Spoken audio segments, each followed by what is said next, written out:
നമസ്തേ. ഈ പുലർവേളയിൽ ഇന്ന് പ്രേക്ഷകർക്ക് പരിചയപ്പെടുത്തുന്ന അതിഥി ഡോക്ടർ സതീഷ് കുമാർ വിക്രമാദിത്യൻ. അദ്ദേഹം ഒരു ന്യൂറോ സയൻറ്റിസ്റ്റാണ്. പ്രത്യേകിച്ച് ആരാധനാലയങ്ങൾ, ഭാരതത്തിലെയും പുറത്തുമുള്ള ലോകത്തെല്ലായിടത്തുമുള്ള ആരാധനാലയങ്ങൾ നാഡീവ്യവസ്ഥയുമായി എങ്ങനെയൊക്കെ ബന്ധപ്പെട്ടിരിക്കുന്നു എന്നതുമായി ബന്ധപ്പെട്ടും അതുമായി അനുബന്ധമായിട്ടുള്ള വിഷയങ്ങളിൽ അഗാധമായിട്ടുള്ള പഠനങ്ങൾ നടത്തിയിട്ടുള്ള വ്യക്തിയാണ്. അദ്ദേഹത്തിൻ്റെ പഠനങ്ങൾ ലോകത്തിലെ വിവിധ വേദികളിൽ അവതരിപ്പിക്കുകയും അംഗീകാരം നേടിക്കൊണ്ടിരിക്കുകയാണ്. അദ്ദേഹത്തെക്കുറിച്ചുള്ള വിശേഷങ്ങളും അദ്ദേഹത്തിൻ്റെ പുതിയ കണ്ടുപിടുത്തങ്ങളെ സംബന്ധിച്ചുള്ള വിശദാംശങ്ങളെല്ലാമാണ് ഇന്ന് നമ്മൾ പ്രേക്ഷകരിലേക്ക് എത്തിക്കുന്നത്.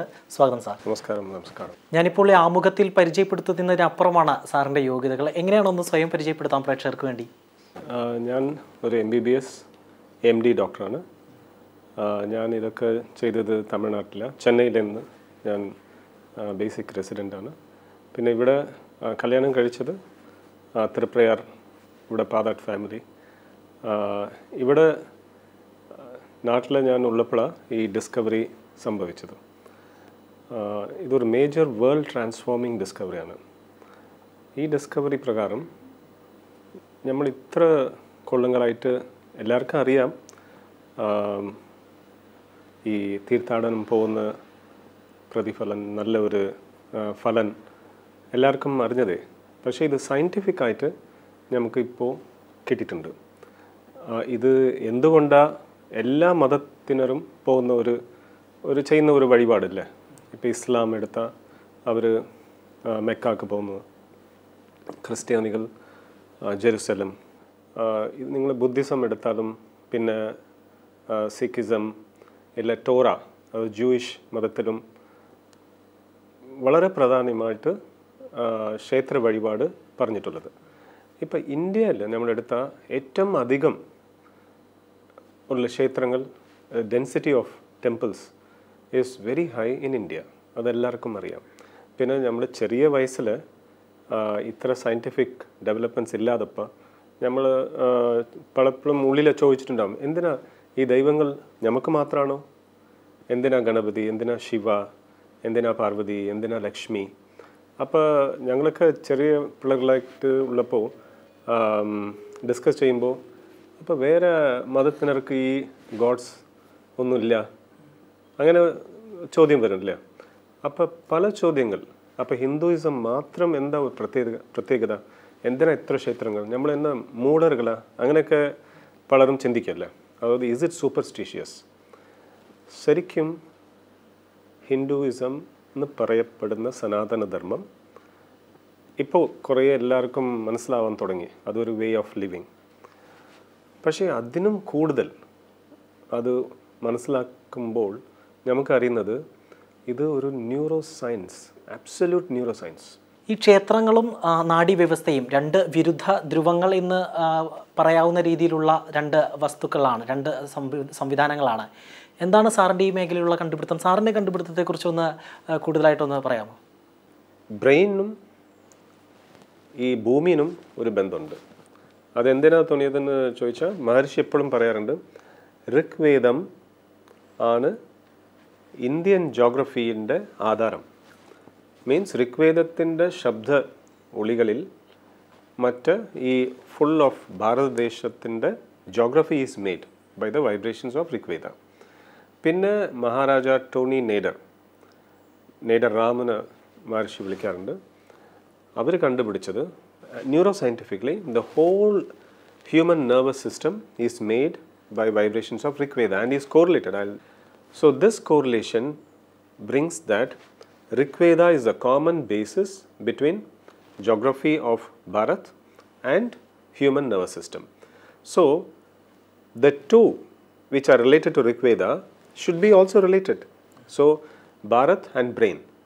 Tony Nader, neuroscientist, 27 നക്ഷത്രം ഉണ്ടല്ലോ നമുക്ക്, 27 നക്ഷത്രം, അശ്വിനി, ഭരണി, കൃത്തിക, രോഹിണി, അതൊക്കെ ബ്രെയിനിൻ്റെ ഓരോരോ ന്യൂക്ലിയോട് അവർ കോറിലേറ്റ് ചെയ്തിട്ടുണ്ട്.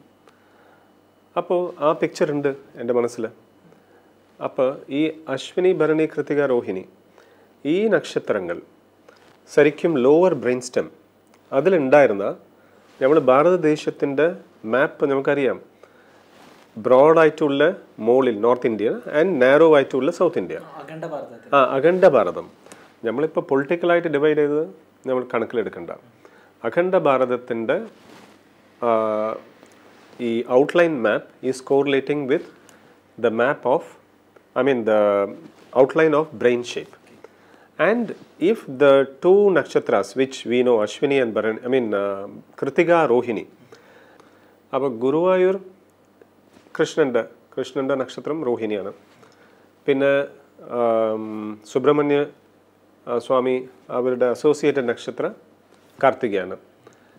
അപ്പം പിക്ചറിൽ ഞാൻ കാണിക്കുന്ന പോലെ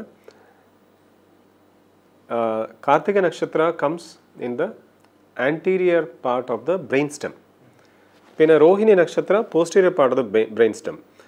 India map എടുത്താൽ നമുക്ക് ഈസ്റ്റേൺ പാർട്ടിൽ വരുന്നത് തമിഴ്നാട്ടിലെ സുബ്രഹ്മണ്യ ക്ഷേത്രം. അത് എക്സാക്റ്റ് ആയിട്ട് കോറിലേറ്റ് ആവുന്നുണ്ട്. ഇതോടുകൂടി കാർത്തിക നക്ഷത്ര ന്യൂക്ലിയൈ ഇൻ ദ ബ്രെയിൻസ്റ്റം, അതേപോലെ രോഹിണി നക്ഷത്ര. സോ ഇങ്ങനെ പിന്നെ ഞാൻ നോക്കാൻ തുടങ്ങി. കോറിലേറ്റ് ചെയ്ത എല്ലാ ക്ഷേത്രങ്ങളും അതിൻ്റെ സ്ഥലപുരാണം ഉണ്ടാവില്ലേ, ആ സ്ഥലപുരാണം വേറെ ഒന്നുമില്ല, അവർ പറഞ്ഞത് ഫിസിയോളജിയാണ്. ഇപ്പം ലക്ഷ്മി ഇത് ടോണി നെയ്ഡർ സയൻറ്റിസ്റ്റ് കണ്ടുപിടിച്ചതാണ്.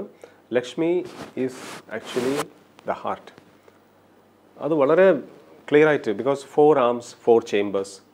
ആൻഡ് ലക്ഷ്മിയാണ് ആ coins, golden coins are nothing but oxygen enriched RBCs വരുന്നതല്ലേ.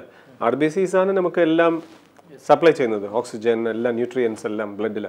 So Lakshmi has been correlated with heart. And the coins are RBCs. Brahma is a 4 lobes in the brain. 4 തലയുണ്ടല്ലേ ബ്രഹ്മ. ശിവൻ ശരിക്കും ദ ബ്രെയിൻ. ആ ലിംഗം manifestation. അത് പല interpretations ഉണ്ട് by western minds, but that is now proven wrong. Shiva lingam അത് വേറെ ഒന്നുമില്ല, അത് ബ്രെയിനിൻ്റെ ഒരു ആംഗിളിൽ കാണുമ്പോൾ വരുന്നതാണ്. Then very important is Ganesha is exactly in the brain. പിന്നെ ഗണേശൻ്റെ ഇതുണ്ടല്ലോ തുമ്പിക്കൈ, അത് ബ്രെയിൻ സ്റ്റെമ്മാണ്. സോ വളരെ ഡീപ്പായിട്ട് ഇത് നമുക്ക് പറയാൻ കഴിയില്ല. ഇപ്പോൾ ഗണേശൻ്റെ കണ്ണെന്താ, ചെവി എന്താ, എല്ലാം നമുക്ക് കൃത്യമായിട്ട് ന്യൂറോ സയൻസായിട്ട് നമുക്ക് കിട്ടിയിട്ടുണ്ട്. അതെ, ഈ ക്ഷേത്രങ്ങൾക്കും ആരാധനാലയങ്ങൾക്കുമെല്ലാം ഒരു ശാസ്ത്രീയ അടിത്തറയുണ്ട് എന്ന് വാദിക്കുമ്പോൾ ഇതോടകം തന്നെ അത്തരത്തിലുള്ള വിവിധ വാദങ്ങൾ മുന്നോട്ട് വന്നിട്ടുണ്ട്. ആ വാദങ്ങളെല്ലാം തന്നെ പൊതുവേദിയിൽ അവതരിപ്പിക്കപ്പെടുമ്പോൾ വലിയ രീതിയിലുള്ള പുച്ഛിക്കുന്ന ഒരു സംഭവവിശേഷമാണ് ഇപ്പോഴുണ്ടായിട്ടുള്ളത്. അവർ പറയുന്നത്, അത്തരത്തിൽ വിമർശിക്കുന്നവർ പറയുന്നത്, ഇത് പുറകോട്ട് നടത്തമാണ്. ശാസ്ത്രം ഇത്രയ്ക്ക് അധികം പുരോഗമിച്ചു കൊണ്ടിരിക്കുമ്പോൾ, ശാസ്ത്രം ലോകത്തെ മുന്നോട്ട് കൊണ്ടുപോകുമ്പോൾ വേദങ്ങളെയും ആചാരങ്ങളെയും കൂട്ടുപിടിച്ചുകൊണ്ട് പിന്നോട്ടുള്ള നടത്തമാണ് ഇത്തരത്തിലുള്ള കണ്ടുപിടുത്തങ്ങൾ, ഇത്തരത്തിലുള്ള അവകാശവാദങ്ങൾ എന്നാണ് അവർ ഉന്നയിക്കുന്നത്. എങ്ങനെയാണ് ആ ഒരു വിമർശനത്തെ നോക്കിക്കാണുന്നത്? ഇത് ഹാഫ് നോളജ് ഇസ് ഡേഞ്ചറസ് പറയില്ലേ.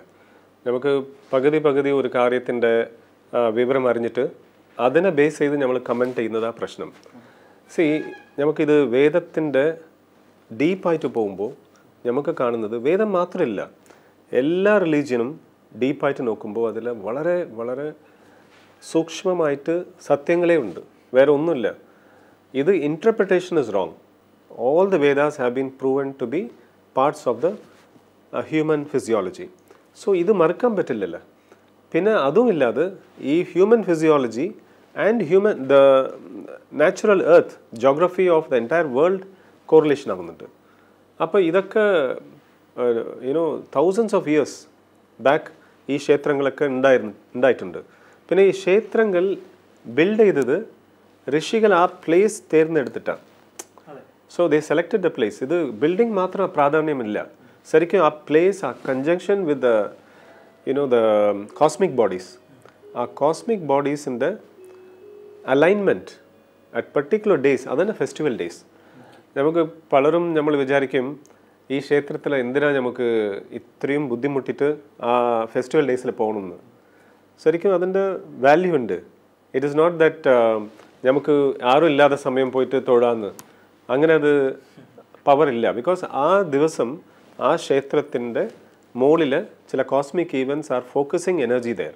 സോ ആ ദിവസം പോയാൽ നമുക്ക് കിട്ടുന്ന ഗുണം in terms of body health and mind health is amazing.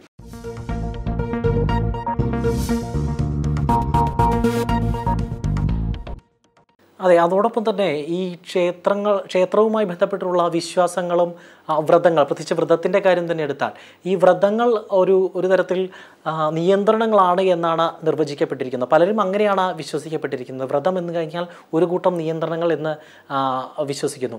അതോടൊപ്പം തന്നെ ഇപ്പോൾ ഏറ്റവും അടുത്ത് പറയുകയാണെങ്കിൽ ശബരിമല വിഷയവുമായി ബന്ധപ്പെട്ട്, ശബരിമല യുവതീ പ്രവേശനവുമായി ബന്ധപ്പെട്ട് വിവിധ രീതിയിലുള്ള വിവാദങ്ങളെല്ലാം തന്നെ ഉണ്ടായിട്ടുള്ളൊരവസ്ഥയാണ്. എന്താണ് ശബരിമല വ്രതവും അതുപോലെ തന്നെ അവിടുത്തെ യുവതീ പ്രവേശനവുമായി ബന്ധപ്പെട്ട് ഇത്തരത്തിൽ ശാസ്ത്രീയമായി അതിനെ പരിശോധിക്കുമ്പോൾ എന്താണ് സാറിന് പറയാനുള്ളത്? ശബരിമല ഒരു lower brain stem centre, where all the spinal കോർഡിൽ നിന്ന് വരുന്ന ഫൈബേഴ്സൊക്കെ അവിടെ വന്ന് ചേരുന്ന സ്ഥലമാണ്. വളരെ പ്രാധാന്യമായിട്ടുള്ള ഒരു സ്ഥലം. ആ സ്ഥലത്തിൽ ചില വൈബ്രേഷൻസ് അത് മെയിൽസിന് മാത്രം ഉൾക്കൊള്ളാൻ പറ്റിയ വൈബ്രേഷൻസ് ഉണ്ട്. ഇപ്പോൾ there is a big difference physiologically. ഇപ്പോൾ നമ്മൾ മെയിൽ ആൻഡ് ഫീമെയിൽ ഒന്ന് ജെൻഡർ ഈക്വാലിറ്റി എന്ന് പറയുന്നത് അവർ പറയാൻ വരുന്നത് respect, we should respect and ബഹുമാനം കൊടുക്കുന്നത് ഒന്നായിട്ടിരിക്കണം. പക്ഷേ നമ്മളുടെ functions are different, body is different. If you take the male is having testosterone and the gonads is different from the gonadal hormone systems in the female. അപ്പോൾ ആ പ്രത്യേക geography മെയിൽസിനെ മാത്രം suit ചെയ്യാൻ പറ്റിയ ചില വൈബ്രേഷൻസ് ഉണ്ട്. അത് ഇനിയും ഡീറ്റെയിൽ ആയിട്ട് നമ്മൾ പോകുമ്പോൾ നമുക്ക് സംസാരിക്കാം. പക്ഷേ അതിലൊരു കാര്യമുണ്ട്, അത് ഡയറക്റ്റ് ഈ ഗൊനാഡ്സ് ഡയറക്റ്റ് എഫക്റ്റ് ആവില്ല. ഡയറക്റ്റ് ബ്രെയിനിൻ്റെ ചില സെൻറ്റേഴ്സ് ഉണ്ട്. നമുക്ക് അറിയാം, എല്ലാവർക്കും അറിയാം, പിറ്റ്യൂട്ടറി ഗ്ലാൻഡിൽ നിന്ന് വരുന്നതാണ് ചില ഗൊണാഡോട്രോഫിക് ഹാർമോൺസ്. ആ ഗൊണാഡോട്രോഫിക് ഹാർമോൺസ് ആണ് ഈ gonads means male and female ഗൊനാഡ്സിനെ ഇൻഫ്ലുവൻസ് ചെയ്യുന്നത്. സോ ആ ലെവലിൽ ചില മാറ്റങ്ങൾ ഉണ്ടാക്കാൻ സാധ്യതയുണ്ട്. അത് നമുക്ക് വളരെ soon we can distinguish and experiment also. ഈ ഓരോ ക്ഷേത്രങ്ങളിലും വ്യത്യസ്തമായിട്ടുള്ള ആരാധനാ രീതികളാണല്ലോ, പല ചട്ടങ്ങളാണ് പല ക്ഷേത്രങ്ങൾക്കുള്ളത്. ഇപ്പോൾ ശിവക്ഷേത്രങ്ങളിലേതുപോലെയല്ല മറ്റു ക്ഷേത്രങ്ങളിലേക്ക് പോകുമ്പോൾ അവിടെ ആരാധന നടത്തുമ്പോഴുള്ളത്. അതോടൊപ്പം തന്നെ വിവിധ ശിവക്ഷേത്രങ്ങളിലും ഒരേ ദേവതയുടെ തന്നെ വിവിധ ക്ഷേത്രങ്ങളിലും വിവിധ ആരാധനാ രീതികളാണ്. ഇവയ്ക്കെല്ലാം ശാസ്ത്രീയമായിട്ടുള്ള അവകാശവാദങ്ങൾ ഉന്നയിക്കാൻ സാധിക്കുമെന്നാണ് സാർ പറയുന്നത്. അതെ, ഇതിന് ഒരു ചെറിയ എക്സാമ്പിൾ ഞാൻ കൊടുക്കാം. നടരാജ ക്ഷേത്രം നിങ്ങൾക്കെല്ലാം അറിയാം, ചിദംബരത്തിൽ. അവിടെ മാത്രമല്ലോ ആ വിഗ്രഹം കാൽ ഉയർത്തി ക്രോസ് ലെഗ്ഡ് പറയും, ആ ഡാൻസ് പോസ്ചർ, നടരാജറിൻ്റെ പ്രത്യേക രൂപം എന്തിനാ അവിടെ മാത്രമല്ലോ തുടങ്ങിയത്? അതിൻ്റെ ശാസ്ത്രപൂർവമായിട്ട് നമുക്ക് എവിഡൻസ് ലഭിച്ചിട്ടുണ്ട്. Main if you see fibres, നമുക്കറിയാമല്ലോ, right brain controls the left part of the body and left brain controls the right part of the body. Crossing, decussation parayum. Decussation of fibers occurs exactly the level of the lower brain stem. Place la nammal superimpose cheyumbo adu brain in the outline and geography of India map cheyumbo സ്ഥലത്തില നമുക്ക് ചിദംബരം കിട്ടുന്നുണ്ട്. So exact spot, so ഓരോ ക്ഷേത്രവും അത് നമുക്ക് അത്രയും scientific means it's, അതന്നെ പറഞ്ഞു ഞാൻ, വളരെ ഒരു ഹേസി ആയിട്ടില്ല, വെരി സ്പെസിഫിക്. സോ ഇതിന് മുകളിൽ നമുക്ക് ഒന്നും ഇല്ല. Just we have to follow the knowledge that അവർ elders have given and stick on. Because എല്ലാ ശിവപുരാണം, സ്കന്ദപുരാണം, വിഷ്ണു പുരാണം എല്ലാത്തിലും ഓരോ ക്ഷേത്രത്തിനും എന്തൊക്കെ വഴിപാട് ചെയ്യണം അതൊക്കെ കൊടുത്തിട്ടുണ്ട്. എത്ര ദിവസം ഉണ്ടാവണം, ഏതേത് രോഗം തീരും എല്ലാം കൊടുത്തിട്ടുണ്ട്. അപ്പോൾ ഇതൊക്കെ ഞങ്ങൾ നോക്കുമ്പോൾ വളരെ scientific, absolutely scientific. It's like dosage. ഇപ്പോൾ നിങ്ങൾ കീമോ കൊടുക്കുന്നുണ്ട്, റേഡിയേഷൻ കൊടുക്കുന്നുണ്ട്, നമ്മൾ എന്ത് പറയുന്നത് ഡോക്ടറോട്? ഐ മീൻ ഡോക്ടർ എന്ത് പറയും നമ്മളോട്? You have to take this many cycles അല്ലേ, ഇത്ര ഡോസ്, ഇത്ര റേഡിയേഷൻ ആവശ്യമുണ്ട്. അതുപോലെ ഈ കോസ്മിക് റേഡിയേഷൻസ്, മുകളിൽ നിന്ന് കോസ്മിക് ബോഡീസ് കണക്റ്റ് ആവുന്ന ചില സ്ഥലങ്ങളിൽ ഇത്ര ദിവസം നിങ്ങൾ ഒരു മണ്ഡലം പോയി താമസിച്ചിരുന്ന് അവിടെ ഉള്ള പുഷ്കരണി, അവിടെ ഉള്ള പോണ്ട് അല്ലേ, ഡിവൈൻ പോണ്ട്, അതിൽ നമ്മൾ കുളിച്ചിട്ട് പിന്നെ ദർശനം കാണുക, അതും വസ്ത്രം എങ്ങനെ ഉടുത്തണം, ഇതൊക്കെ മാക്സിമം റേഡിയേഷൻ മാക്സിമൈസ് ചെയ്യാൻ വേണ്ടിയിട്ടാണ്. ഇപ്പോൾ നമുക്ക് ECG ചെയ്യുമ്പോൾ എന്ത് ചെയ്യുന്നുണ്ട്? EEG ചെയ്യുമ്പോൾ ആ മുടിയൊക്കെ എടുത്തിട്ട് പിന്നെയെല്ലാം ലീഡ്സ് വയ്ക്കുന്നുണ്ട്. അതുപോലെയാണ് ഷേവിങ് ഓഫ് ഹെഡ്. മുട്ടയടിക്കുന്നത് കാരണം അനാവശ്യമായിട്ടുള്ള തടസ്സങ്ങളൊക്കെ നീക്കി നല്ല റേഡിയേഷൻസ് നമ്മൾ ഫിസിയോളജി ഉൾക്കൊള്ളാൻ വേണ്ടിയിട്ട്. തീർച്ചയായിട്ടും സാർ ഇത്തരത്തിലുള്ള സാറിൻ്റെ കണ്ടുപിടുത്തങ്ങളുമായി ഇതോടകം തന്നെ വിവിധ ലോകവേദികളിൽ വിവിധ ശാസ്ത്രജ്ഞന്മാരടങ്ങുന്ന അവർക്ക് മുന്നിലെല്ലാം തന്നെ ഇത് അവതരിപ്പിക്കപ്പെട്ട് കഴിഞ്ഞിട്ടുണ്ട്. ഇത്തരത്തിൽ നമ്മുടെ വേദങ്ങളെയും നമ്മുടെ സംസ്കാരത്തെയും നമ്മുടെ ആരാധനാ സമ്പ്രദായങ്ങളെയും എല്ലാം ശാസ്ത്രവുമായി ബന്ധപ്പെടുത്തി ലോകരാജ്യങ്ങൾക്ക് മുമ്പിലെല്ലാം തന്നെ അവതരിപ്പിക്കപ്പെടുമ്പോൾ എന്താണ് പുറമേ നിന്നുള്ള പ്രതികരണം? സ്വന്തം നാട്ടിൽ അത്തരത്തിൽ മോശം അവസ്ഥ നേരിടുന്ന ഒരവസ്ഥയുണ്ട്, പുറമേ നിന്നുള്ള പ്രതികരണം എങ്ങനെയാണ് അവരുടേത്?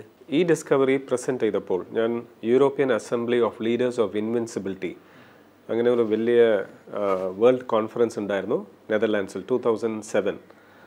അപ്പോൾ ഈ പ്രസൻറ്റേഷൻ ചെയ്യുമ്പോൾ എല്ലാവരും വളരെ അവർ അതിശയത്തോടു കൂടി പിന്നെ ആനന്ദമായിട്ട് അത് സ്വീകരിച്ചു, വളരെ സന്തോഷപ്പെട്ടു. അവരൊക്കെ ഭാരതദേശത്തിൻ്റെ പ്രാധാന്യം അവർക്കറിയാം, പക്ഷേ ഇത്ര സയൻറ്റിഫിക് ആയിട്ടെന്ന് കാണുമ്പോൾ അവർക്ക് വളരെ സന്തോഷപ്പെട്ടു. അവർ വി വർ ദ ബെസ്റ്റ്.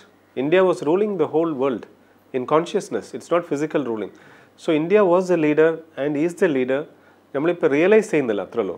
ഇത്തരത്തിൽ സാറിൻ്റെ വർഷങ്ങളോളം ഏറെ പ്രയത്നമെടുത്തുകൊണ്ട് നേടിയിട്ടുള്ള ഇത്തരത്തിലുള്ള അറിവുകൾ, കണ്ടുപിടുത്തങ്ങൾ ഏതെല്ലാം വേദികളിലാണ് അവതരിപ്പിക്കപ്പെട്ടിട്ടുള്ളത്? ഇവിടെ നിന്നെല്ലാം അംഗീകാരങ്ങൾ സാറിനെ തേടിയെത്തിയിട്ടുണ്ട്? ഇവിടെ സംഭവിച്ച് പിന്നെ ഈ ഡിസ്കവറി ആയി കഴിഞ്ഞ് immediate I send to many neurologist. ഇവിടെയുള്ള ന്യൂറോളജിസ്റ്റ് ഡോക്ടേഴ്സിലൊക്കെ ഐ കോൺടാക്റ്റഡ്. അപ്പോൾ ചിലരത് അംഗീകരിച്ചു, ചിലർ ചിരിച്ചു.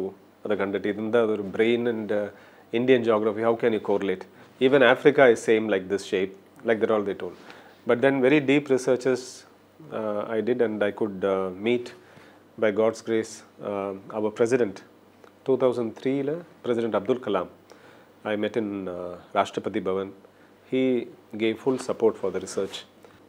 2007 ഞാൻ UAE ഉള്ളപ്പോൾ അവിടുന്ന് മഹർഷി മഹേഷ് യോഗി ഓർഗനൈസേഷൻ ഇൻ നെതർലാൻഡ്സ് അവിടെ കോൺടാക്ട് ചെയ്ത് എല്ലാ സയൻറ്റിസ്റ്റും അത് അക്സെപ്റ്റ് ചെയ്തു. പിന്നെ എന്നെ അവിടെ ഒരു വലിയ world conference European assembly of leaders of invincibility അതിന് എന്നെ കീ സ്പീക്കറായിട്ട് വിളിച്ചു. സോ അതിലെ ലോകത്തിലുള്ള എല്ലാ scientist and leaders were there and this was presented. And then Maharshi gave me award for enlightened leadership and made me the leader for the movement in United Arab Emirates. പിന്നെ അത് കഴിഞ്ഞിട്ട് doctor John Hagelin, the world's leading quantum scientist who formed the global union of scientist four piece, അവരെന്നെ international director post കൊടുത്ത് ഞങ്ങൾ UAE പല കാര്യങ്ങൾ അവിടെ consciousness basically we are facilitating development of consciousness. പല നന്മകൾ നടന്നിട്ടുണ്ട്. നമ്മൾ വിചാരിക്കുന്ന ചുമ്മാ ഒരു ഇപ്പോൾ വാട്സാപ്പിലൊക്കെ കുറേ മെസ്സേജസ് വരുന്നുണ്ട്, അതുപോലല്ല. ഈ ലൈനിലെ 10 അമ്പലങ്ങളുണ്ട്. നമ്മൾ ഇന്ത്യയിലെ തന്നെ ആയിരക്കണക്കിന് അമ്പലങ്ങളുണ്ട്. അപ്പോൾ എന്തെങ്കിലും ലൈൻ ഇട്ടാലും അത് നേരിട്ട് തന്നെ വരും. അങ്ങനെപ്പെട്ട ഡിസ്കവറി ഇല്ല ഇത്. വളരെ സ്പെസിഫിക് ആയിട്ട് സ്ഥലപുരാണം, ഇപ്പോൾ ഇഫ് യു ടേക്ക് സ്ഥലപുരാണം ഓഫ് മൂകാംബിക ദേവി സ്ഥലപുരാണം എന്ത് പറഞ്ഞിട്ടുണ്ടോ അത് tongue, it is related to that. സ്ഥലപുരാണം is related to Mookasura and tongue. അവരുടെ ടങ് പ്രാർത്ഥിക്കാൻ പറ്റാതെ ചെയ്യുന്നതുകൊണ്ട് ടങ് അവർ കട്ട് ചെയ്യുക, പിന്നെ ടങ് കൊടുക്കും.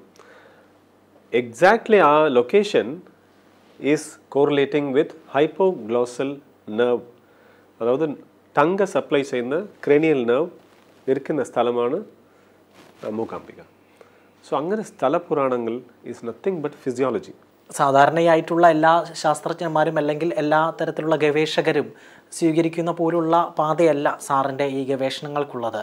സാധാരണ അക്കാഡമിക്കായിട്ടുള്ള രീതിയിൽ നിന്ന് വ്യത്യസ്തമായിട്ട് ആത്മീയതയുടെയും കൂടി ഒരു പാതയുണ്ട് സാറിൻ്റെ ഈ ഒരു യാത്രയ്ക്ക്, ഈ ഒരു ഗവേഷണ യാത്രയ്ക്ക്. തീർച്ചയായിട്ടും ആധ്യാത്മികമായിട്ടുള്ള ഒരു ഗുരുവിൻ്റെ പ്രാധാന്യം ഏറെ പ്രാധാന്യമാണ് സാറിൻ്റെ ഈ യാത്രകൾക്ക്. ആരായിരിക്കും ഗുരു? അതിനെക്കുറിച്ച് ഇല്ല, അതാണ് ഞാൻ പറഞ്ഞു ആദ്യം തൊട്ട്. ഇറ്റ് ഇസ് മഹർഷി മഹേഷ് യോഗി. അവരൊരു സയൻറ്റിസ്റ്റ്, ലോകത്തിലെ ഏറ്റവും വലിയ സയൻറ്റിസ്റ്റാണ്. ഇത് പറഞ്ഞത് greatest scientist of the west. He was in Himalayas serving Brahmananda Saraswati, Jyotir Madathinte Shankaracharya, last Shankaracharya. പല പുസ്തകങ്ങളിലും പല പ്രസംഗങ്ങളിലെല്ലാം തന്നെ മഹത്തുക്കളായ വ്യക്തിത്വങ്ങളുടെ പ്രസംഗങ്ങളിലെല്ലാം തന്നെ പ്രതിപാദിച്ചിട്ടുണ്ട്. നമ്മുടെ സംസ്കാരവും നമ്മുടെ പാരമ്പര്യവും എന്നുള്ളത് ഓരോ മനസ്സിലാക്കും തോറും കൂടുതൽ ആഴങ്ങൾ തോന്നുന്ന ഒന്നാണ് എന്നുള്ളത്. അപ്പോൾ ഇനിയും സാറിന് ഇനിയും മുന്നോട്ട് പോകാൻ ഇനിയും ദൂരമേറെയുണ്ട് എന്ന് തന്നെയാണ് ഞാൻ കരുതുന്നത്. എന്തൊക്കെയാണ് ഇനി വരാനിരിക്കുന്ന പ്രൊജക്റ്റുകൾ, എന്തൊക്കെയാണ് സ്വപ്ന പദ്ധതികൾ? ഞങ്ങൾ ഇപ്പോൾ മനസ്സിൽ വന്നത് ഇതൊരു main stream media, main stream movie ആയിട്ട്, ഒരു ഫിലിമായിട്ട്, അത് കമേഴ്ഷ്യൽ മൂവി ആയിട്ട് അതിൻ്റെ ഒരു ഭാഗമായിട്ട് ഈ നോളജും അതിൽ ചെറുതായിട്ട് ഇൻട്രൊഡ്യൂസ് ചെയ്താൽ എല്ലാവർക്കും ഈ ആനന്ദം പിന്നെ ഇതിൻ്റെ ബെനിഫിറ്റ്സും നമുക്ക് ഷെയർ ചെയ്യാൻ പറ്റും വളരെ ചുരുങ്ങിയ കാലത്തിൽ. സോ അതിന് ആ വഴിക്ക് നമ്മൾ ഒരു മൂവി പ്ലാൻ ചെയ്തിട്ടുണ്ട്. It's called India to Bharat. That is modern ഇന്ത്യയിലിരുന്ന് നമ്മൾ പഴയ powerful Bharat Desham, which is neuroscience. We are actually planning with the top stars who are both spiritual and very successful. So if they all contribute in whatever way it's possible, like starting from here Kerala, Mohanlal sir, in Tamil Nadu, Rajni sir, and all the other stars who are all very having the leadership can take this knowledge forward. ഏതായാലും ഇത്രയും നേരം നമ്മളോട് സംവദിച്ചതിന്, താങ്കളുടെ വിലപ്പെട്ട അറിവുകൾ ഈ പ്രേക്ഷകർക്ക് വേണ്ടി അതും കൂടി പങ്കുവെച്ചതിന് എല്ലാവിധ നന്ദി അറിയിക്കുകയാണ്. അതോടൊപ്പം തന്നെ വരാനിരിക്കുന്ന പദ്ധതികൾ, സിനിമയടക്കമുള്ള സ്വപ്ന പദ്ധതികൾക്കെല്ലാം തന്നെ വിജയാശംസകൾ നേരുകയും ചെയ്യുന്നു. നന്ദി.